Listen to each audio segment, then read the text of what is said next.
നിങ്ങൾ ഗുരുവായൂർ വന്നാൽ കാണാം ഒരു അമ്മ പാവം, അതിനാരുമില്ല, മക്കളും ഇല്ല, കുടുംബക്കാരും ഇല്ല, ആരുമില്ല. അതിനാകെ ഉള്ളതൊരു കൃഷ്ണവിഗ്രഹ, അതും എടുത്തുകൊണ്ട് നടക്കും ഗുരുവായൂർക്കുട മുഴുവൻ.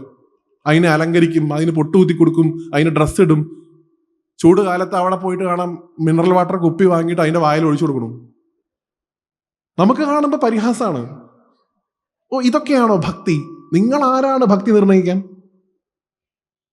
നിങ്ങളുടെ സ്കെയിൽ വെച്ച് അളക്കാൻ നിങ്ങളെ ആരെങ്കിലും ചുമതലപ്പെടുത്തിയിട്ടുണ്ടോ? ഓരോരുത്തർക്കും ഓരോ രീതിയിൽ ഭഗവാനെ ആരാധിക്കാനുള്ള സ്വാതന്ത്ര്യം ഉണ്ട് ഈ നാട്ടിൽ.